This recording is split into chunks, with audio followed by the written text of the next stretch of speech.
Episode 7 of Mercy for None delivers a bloody, relentless conclusion to Nam Ji-jun's journey of vengeance, corruption, and shattered power.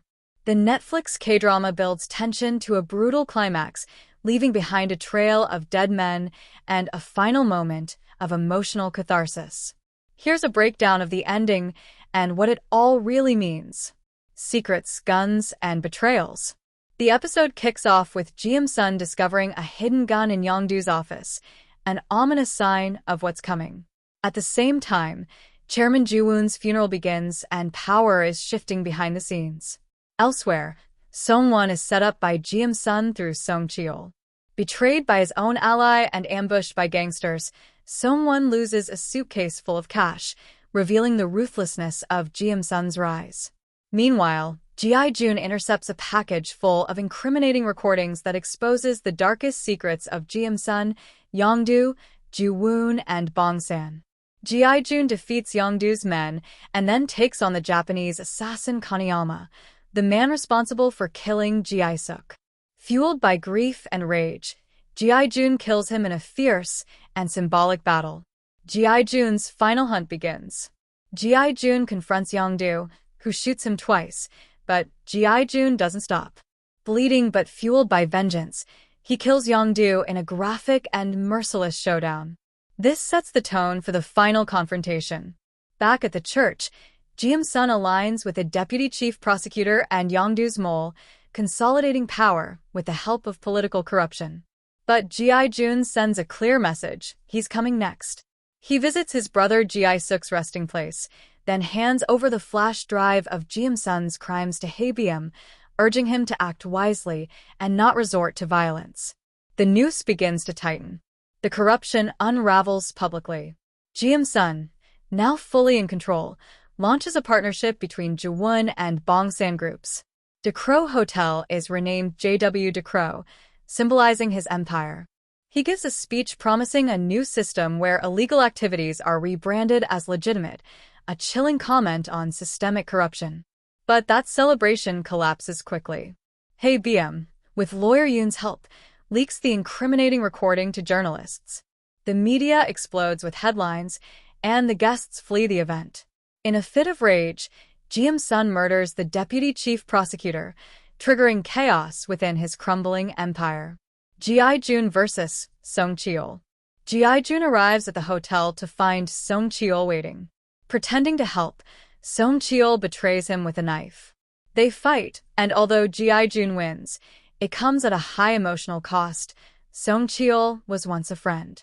The betrayal is a reminder that in this world, trust is deadly. Ji-jun leaves again, this time heading straight to Ji-sun's home for the final reckoning.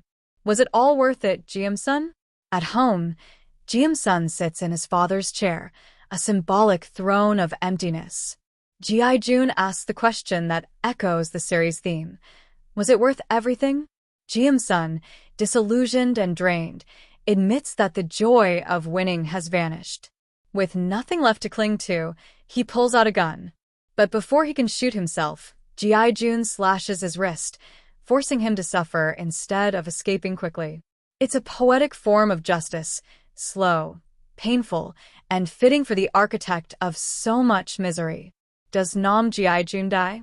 Ji-jun, riddled with wounds from bullets and knives, returns to a campsite where he once shared peaceful moments with his late brother. There, he quietly remembers their conversation, finally letting the tears fall.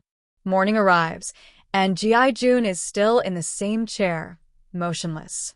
It's clear he has died, finally finding rest in the place he once felt at peace.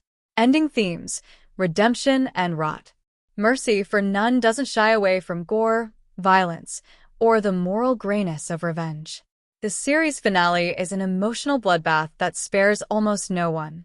Ji-jun fulfills his mission, but it costs him everything. While the action scenes, especially Ji-jun's duels with Kaneyama and Yongdu, are expertly choreographed and visually striking, the story struggles in areas of depth and coherence. Characters like Song-won and lawyer Yoon feel underdeveloped. Why did Song-won betray and then save Ji-jun? Why did Yoon get involved at all?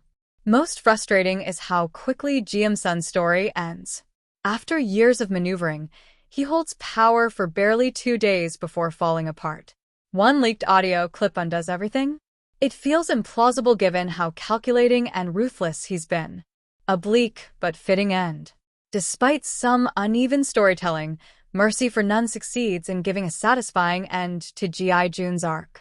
His death was foreshadowed, but the quiet scene with his brother's memory gives it a weight that balances the carnage. It reminds us that beneath the blood and betrayal was a man broken by grief, seeking something no power or revenge could ever return. In the end, Mercy for None is a tale about the cost of justice when the system is irredeemable. Everyone pays. Some with their lives, some with their souls. And in G.I. June's case, both.